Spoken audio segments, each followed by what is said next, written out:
Chapter 27. Jesus brought before Pilate. When morning came, all the chief priests and the elders of the people conferred together against Jesus in order to bring about his death. They bound him, led him away, and handed him over to Pilate the governor. The suicide of Judas. When Judas, his betrayer, saw that Jesus was condemned, he repented and brought back the 30 pieces of silver to the chief priest and the elders. He said, I have sinned by betraying innocent blood. But they said, what is that to us? See to it yourself. Throwing down the pieces of silver in the temple, he departed, and he went and hanged himself. But the chief priest, taking the pieces of silver, said, it is not lawful to put them into the treasury, since they are blood money. After conferring together, they used them to buy the potter's field as a place to bury foreigners. For this reason, that field has been called the field of blood to this day. Then was fulfilled what had been spoken through the prophet Jeremiah. And they took the 30 pieces of silver, the price of the one on whom a price had been set, on whom some of the people of Israel had set a price, and they gave them for the potter's field, as the Lord commanded me. Pilate questions Jesus. Now Jesus stood before the governor, and the governor asked him, are you the king of the Jews? Jesus said, you say so. But when he was accused by the chief priests and elders, he did not answer. Then Pilate said to him, do you not hear how many accusations they make against you? But he gave him no answer, not even to a single charge, so that the governor was greatly amazed. Barabbas or Jesus. Now at the festival, the governor was accustomed to release a prisoner for the crowd, anyone whom they wanted. At that time, they had a notorious prisoner called Jesus Barabbas. So after they had gathered, Pilate said to them, whom do you want me to release for you? Jesus Barabbas or Jesus who is called the Messiah? For he realized that it was out of jealousy that they had handed him over. While he was sitting on the judgment seat, his wife sent word to him, have nothing to do with that innocent man, for today I have suffered a great deal because of a dream about him. Now the chief priest and the elders persuaded the crowds to ask for Barabbas and to have Jesus killed. The governor again said to them, which of the two do you want me to release for you? And they said, Barabbas. Pilate said to them, then what should I do with the Jesus who is called the Messiah? All of them said, let him be crucified. Then he asked, why? What evil has he done? But they shouted all the more, let him be crucified. Pilate hands Jesus over to be crucified. So when Pilate saw that he could do nothing, but rather that a riot was beginning, he took some water and washed his hands before the crowd, saying, I am innocent of this man's blood. See to it yourself. Then the people as a whole answered, his blood be on us and on our children. So he released Barabbas for them, and after flogging Jesus, he handed him over to be crucified. The soldiers mocked Jesus. Then the soldiers of the governor took Jesus into the governor's headquarters And they gathered the whole cohort around him. They stripped him and put a scarlet robe on him, and after twisting some thorns into a crown, they put it on his head. They put a reed in his right hand and knelt before him and mocked him, saying, "Hail, King of the Jews!" They spat on him and took the reed and struck him on the head. After mocking him, they stripped him of the robe and put his own clothes on him. Then they led him away to crucify him. The crucifixion of Jesus. As they went out, they came upon a man from Cyrene named Simon. They compelled this man to carry his cross, and when they came to a place called Golgotha, which means place of a skull, they offered him wine to drink mixed with gall. But when he tasted it, he would not drink it. And when they had crucified him, they divided his clothes among themselves by casting lots. Then they sat down there and kept watch over him. Over his head they put the charge against him, which read, "This is Jesus, the King of the Jews." Then two bandits were crucified with him, one on his right and one on his left. Those who passed by derided him, shaking their heads and saying, "You who would destroy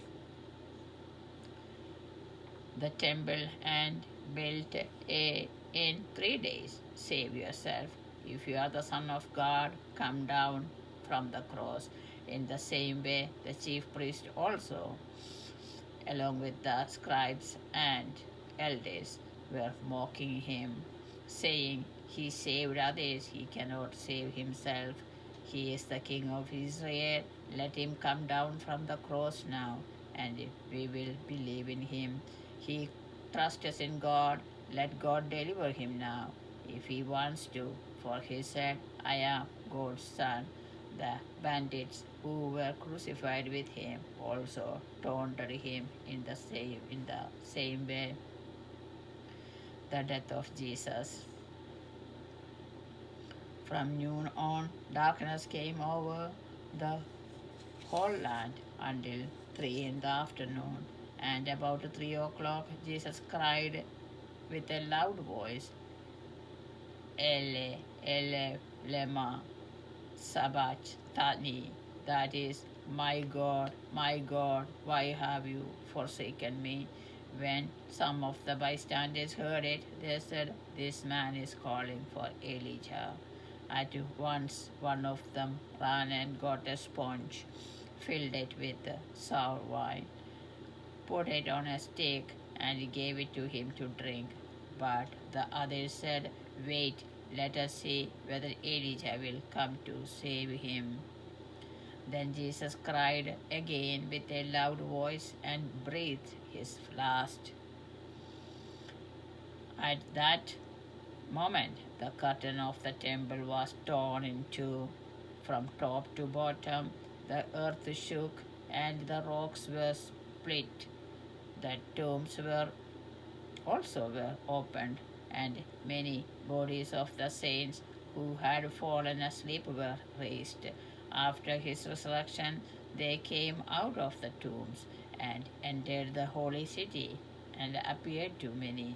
Now, when the centurion and those with him who were keeping watch over Jesus saw the earthquake and what took place, they were terrified and cried, "Truly, this man was God's son."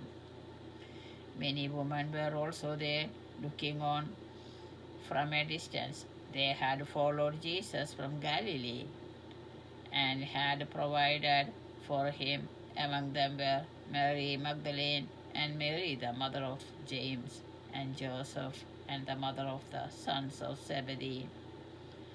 burial of Jesus. When it was evening, there came a rich man from Arimathea named Joseph, who was also a disciple of Jesus. He went to Pilate and asked for the body of Jesus. Then Pilate ordered it to be given to him. So Joseph took the body and wrapped it in a clean linen cloth and laid it in his own new tomb, which he had hewn in the rock.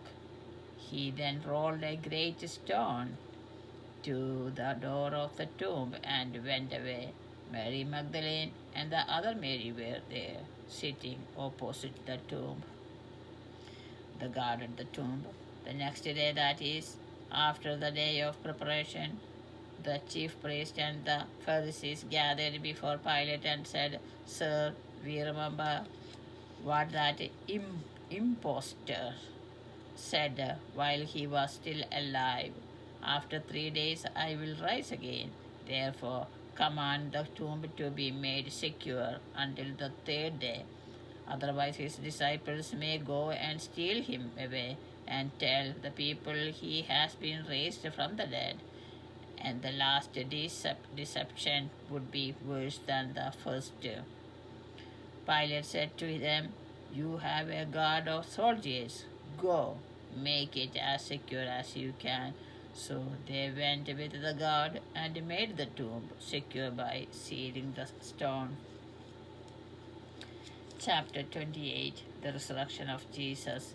After the Sabbath, as the first day of the week was dawning, Mary Magdalene and the other Mary went to see the tomb. And suddenly there was a great earthquake, for an angel of the Lord, descending from heaven, came and rolled back the stone and sat on it. His appearance was like lightning, and his clothing white as snow. For fear of him, the guards shook and became like a dead man. But the angel said to the woman, "Do not be afraid. I know that you are looking for Jesus who was crucified. He is not here, for he has been raised as he said. Come, see the place where he lay. Then go quickly and tell his disciples he has been raised from the dead. And indeed, he is going ahead of you to Galilee. There you will see him. This is my message for you." So they left the tomb quickly with fear and great joy and ran to tell his disciples. Suddenly Jesus met them and said, "Greetings." And they came to him, took hold of his feet, and worshipped him. Then Jesus said to them, "Do not be afraid. Go and tell my brothers to go to Galilee. There they will see me." The report of the guard. While they were going, some of the guard went into the city and told the chief priest everything that had happened. After the priest had assembled with the elders, they devised a plan to give a large sum of money to the soldiers, telling them, "You must say, 'His disciples came by night and stole him away while we were asleep.' If this comes to the governor's ears, we will satisfy him and keep you out of trouble." So they took the money and did as they were directed, and this story is still told among the Jews to this day. The commissioning of the disciples. Now the 11 disciples went to Galilee, to the mountain to which Jesus had directed them. When they saw him, they worshipped him, but some doubted. And Jesus came and said to them, "All authority in heaven and on earth has been given to you. Go, therefore, and make disciples of all nations, baptizing them in the name of the Father and of the Son and of the Holy Spirit, and teaching them to obey everything that I have commanded you. And remember, I am with you always to the end of age." This is the word of the Lord. Thanks be to God.